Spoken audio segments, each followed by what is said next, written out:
प्रत्येक नागरिक जो साफ सफाई से लेकर परेशान है और जिनके मोहल्ले में और ग्रामीण इलाकों में कुछ भी दिक्कत है, नगर पालिका के अंतर्गत वो यहाँ शिकायत पत्र लेके आए थे और डीएम को ज्ञापन भी सौंपा है। दरअसल गोंडा के नगर कोतवाली स्थित चेतना पार्क सिविल लाइन में डीएम द्वारा नागरिक संगम का कार्यक्रम किया गया, जिसमें नगर पालिका के अंतर्गत व अन्य समस्याओं को लेकर आम जनमानस पहुंचे। आम जनता अपने परेशानियों को डीएम के समक्ष रखा एवं उनको ज्ञापन भी सौंपा। कार्यक्रम में पहुंचे समस्त अधिकारियों को जल्द ही जनता की समस्याओं का निवारण करने के लिए आदेशित भी किया। आइए सुनते हैं क्या कुछ कहा गोंडा डीएम नेहा शर्मा ने व आम जनमानस ने। तो कम से कम 2 सालों के बल्ब लगी नहीं, छोटी छोटी बल्ब लगी हैं, उसमें अंधियाला हो जाता है। ठीक है, सफाई हो रही है। पीछे जो है सर सेफ्टी जो सेप्टिक टैंक है वो इनके डैमेज हैं। बिल्कुल देखिए, पानी से आप ही के पीछे है। 10 साल जी सर, पूरा पानी जितना पीछे का सब पूरा ही मकान में ही सींच रहा है। अच्छा, आज तक कोई जा ही नहीं रहा पीछे, कोई सीलन नहीं, पूरा पानी ही वहीं बेउस रहा है। लेके आया 2 साल से कि शीघ्र ही बजट आएगा, आपका कर दिया जाएगा। 4 आवास हैं। तो इसमें नाली क्या बनी नहीं हुई? बनी नहीं है बिल्कुल।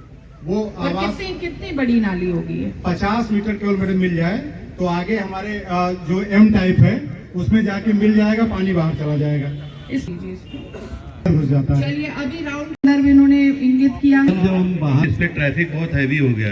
अभी परसों ही मेरी मोटरसाइकिल से एक सज्जन आके लड़ गए, मैं खड़ा था उसमें आके लड़ गए। तो इसलिए ये बहुत जरूरी है। और पिछले टाइम में करीब 6 महीनों में बड़े एक्सीडेंट 4-5 हो चुके हैं उस स्थान पे, तो ब्रेकर बहुत जरूरी है वहाँ पे। ये 3 बड़े विषय हैं जिसमें रोड और ये आपका जो पार्क है को लेकर के प्रकरण रामशंकर पुत्र स्वर्गीय दब्बर ने दिया है। इनका कहना है कि जो डूडा के आसरा आवास है उसमें आवंटन के लिए है, आसरा आवास के लिए। आप क्या बिल्कुल आवास विहीन है? पीडब्ल्यूडी से कचेरी स्टेशन तक लाइट नहीं लगी है और जो हाई मास्टर लाइट लगा हुआ है अम्बेडकर चौराहे, लमसम 6-7 महीने से वो गिर गया है और वो टर्न है। इस समय कोहरा बहुत ज्यादा हो रहा है, सदरुद्दीन बाबा चौराहे वाला स्टेशन के पास। तो वो मैम टर्न है और इस समय कोहरा बहुत ज्यादा शाम को हो जाता है, तो टर्न पे गाड़ियां आती जाती हैं, तो एक्सीडेंट का जी वहाँ है ही नहीं, गिर गया था फिर है नहीं, लगा ही नहीं दोबारा, तो उसको दिखवा लीजिए। और मैम पीडब्ल्यूडी कॉलोनी में कॉलोनी बसी हुई है, लमसम वहाँ 200-300 की आबादी है, वहाँ निकलने के लिए कोई जगह नहीं है, मतलब पानी निकलने के लिए कोई, बगल में पीडब्ल्यूडी का वो ऑफिस है, गेस्ट हाउस, और वो कॉलोनी है, तो कहीं निकलने के लिए वहाँ नाला बना के ही कहीं जोड़ा जा सकता है ना वहाँ के लिए। और ये स्ट्रीट लाइट जो मैम अम्बेडकर चौराहे तक वहाँ पीडब्ल्यूडी कॉलोनी, तो कितने घरों को जोड़ता मार्ग है ये? मैम तो वैसे तो यल टाइप का है, इधर से जाके इस रोड पे निकलता है, लेकिन आगे तो दिक्कत, अभी मिट्टी भी नहीं पड़ी हमारी तरफ, हमने कुछ मिट्टी डलवा के बराबर करा दिया है। एक ही घर है क्या? नहीं, घर एक नहीं है मैम, दोनों तरफ घर बने हुए हैं। अच्छा। और लगभग उसमें यह है मैम कि नाली कुछ साल पहले बनाई गई थी जो कहीं जुड़ी नहीं, पतली नाली है, पानी ऊपर आ जाता है, बरसात में इतना पानी सड़क पर भर जाता है। ये पढ़ रही हूँ बस, उसके बाद आप बता दीजिएगा। ओपन जिम के लिए जी पहले भी था मैम, पर उसका पूर्व समय में कुछ हुआ था कि हुआ नहीं कुछ। मैं फिर से निवेदन है कि इस बार हो जाए। तो आप लोग भी ले आएंगे कॉलोनी, यही अपनी कॉलोनी।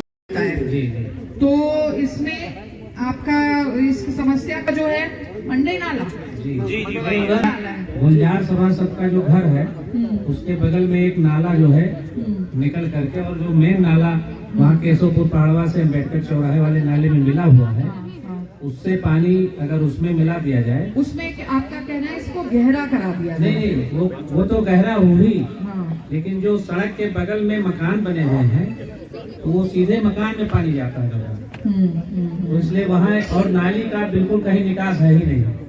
तो वो अम्बेडकर चौराहे से वो गुलजार सभासद के घर तक वहाँ नया नाला निर्माण होना जरूरी है। पात्रता चेक करवाना जी दिया है। इनका कहना है बारिश का पानी जल जमाव हो जाता है मेवातियान वार्ड नंबर 23 में, वो इन सारे प्रकरणों से जुड़े ब्लॉकिंग टाइल्स वगैरह लगा। ये अधूरा काम है, तो क्या ये अधूरा काम है ये वाली का? और मैम पिछले 1 साल से एप्लीकेशन में दे रहा हूँ, बट सिर्फ एकदम से ये डैमेज है। इसमें कई तरह के एक्सीडेंट भी कई लोगों के हो गए हैं। चलो इसको देखिए, अभी हम लोगों ने ये नगरीय क्षेत्रों में एक विशेष मुहिम शुरू की है और ये सारी नगर पालिकाएं, नगर पंचायतों में आयोजन जो है वो किया जा रहा है। इसमें विशेष रूप से मैं कहना चाहूँगी कि इसको हम लोगों ने एक संज्ञा जो दी है नागरिक संगम की, वो संज्ञा इसी बात को आधारभूत सुविधाओं के सुदृढ़ीकरण को किस तरह से हम लोग मजबूत कर सकते हैं और जो जन समस्याएं हैं नगरीय क्षेत्र की, कुछ अलग तरीके की समस्याएं होती हैं। सफाई एक बहुत बड़ा मुद्दा होता है, साथ साथ में जल निकासी के बहुत इश्यूज हैं। इन सारी समस्याओं को लोगों के बीच में बैठ करके एक QRT फॉर्मेट में, विच इज़ क्विक रिस्पॉन्सिवनेस, और उस फॉर्मेट में आज इस कार्यक्रम को हम लोग अपने नगर पालिका गोंडा में इसको आयोजित किया है। 5 वार्ड्स आज हम लोगों ने टेकअप किए हैं और इसी प्रकार से एक कैलेंडर पूरा डिवाइस किया है कि हमारे 5-6 वार्ड्स एक दिवस में हम लोग कवर करते चले। वहाँ की समस्याओं को जो दीर्घकालिक नहीं है, जो तत्काल रूप से जिनका निराकरण हो सकता है, जिन समस्याओं का, उन समस्याओं को पहले ही समाधान किया जाए और जो दीर्घकालिक व्यवस्थाओं में हमें जिनको लेना है, जिसमें कार्य योजनाओं में सम्मिलित करना है या अन्य किसी विभाग से बजट का प्रावधान करना है, वो कार्य जो हैं उनको हम लोग सूचीबद्ध करके आगे की कार्य योजना में शामिल करते हैं। तो इस प्रकार से आज इसकी शुरुआत हुई है और निश्चित आज के इस संगम में मैंने ये अनुभव किया कि लोगों ने जो अपनी समस्याएं रखी हैं, उन समस्याओं के निराकरण में कुछ बहुत ही हम लोगों को सफलता मिलेगी और कुछ एक चीज़ों को तो हम लोग तात्कालिक रूप से उन समस्याओं के निराकरण को अंजाम दे पाएंगे। जैसे काशीराम कानून में देखा है अवैध कब्जा को लेकर, क्योंकि जो लोग गरीबों को दिया गया और वो लोग उसको रेंट पे उठा दिए। हाँ, कुछ 3 प्रकरण इस प्रकार के आए हैं और ओवरऑल भी कुछ लोगों ने, वार्ड सभासद जो हैं उन्होंने इस बात को इंगित किया है। तो मैं इसका एक पूरा विशेष रूप से एक चेकिंग भी करवाऊंगी और ख़ास तौर पे जो लोग पात्र लोग छूट रहे हैं, इस लाभ से वंचित रह जा रहे हैं, उन लोगों के लिए निश्चित इससे बहुत आराम मिलेगा कि वो पात्र व्यक्तियों को आवंटन हो और जो लोग गलत तरीके से आवंटी बन के रह रहे हैं उनको वहाँ से हटाया। जी, मेन चौराहों पंत नगर में एक चौराहे की बात आई है और अवैध अतिक्रमण के खिलाफ मुहिम हम लोगों की निरंतर जारी है, लेकिन इसमें निरंतरता की बात फिर आती है और इसमें भी मुझे लगता है कि हम लोगों को हेवी पेनाल्टीज इम्पोज करनी पड़ेंगी, तभी जाकर के इसमें एक अच्छा सार्थक जो है उसका स्वरूप नजर आ। लगभग 89-90 के लगभग ये जो है संदर्भ प्राप्त हुए हैं। इसमें हमारे 5 वार्ड्स अलग अलग हैं, उन सभी के आगंतुक आए थे, नागरिकगण आए थे, उनके द्वारा तो वो अवगत हो गए। तो एक ट्रांसपेरेंसी और पारदर्शिता के भाव के साथ इस कार्य को किया जा रहा है। सफाई व्यवस्था निरंतर रूप से हो और स्ट्रीट लाइट्स भी बहुत जल्दी हम लोग लगाने की स्थिति में होंगे।